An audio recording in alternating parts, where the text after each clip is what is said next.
In this video, I'm going to show you the importance of going back to the line number reference and underlining clues that act as evidence to support the correct answer. Let's take a closer look.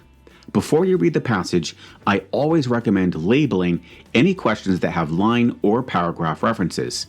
In this case, question 34 refers to lines 33 to 35, so let's label that like this. We'll put a bracket to the left, along lines 33 to 35, and write 34 next to it.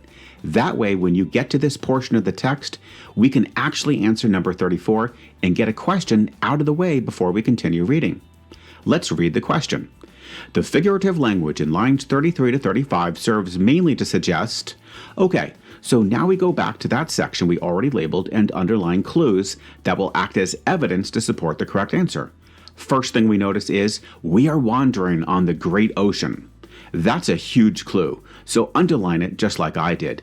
Next he says, I see no landmark to guide us. Another massive clue. Underline it. Now let's see which answer matches up best. Starting with A, I don't sense any impatience, do you? Cross it out. What about B, uncertainty? Definitely. If you're wandering and have no landmarks to guide you, you would be uncertain where you're headed. Now it's good practice to put a dash next to this answer to show that it's a candidate, but we should still check C and D to be sure. Choice C says optimism. I don't sense anything necessarily positive about these statements, so cross it out. For choice D, indignation means anger. No, he's not really angry, so cross it out.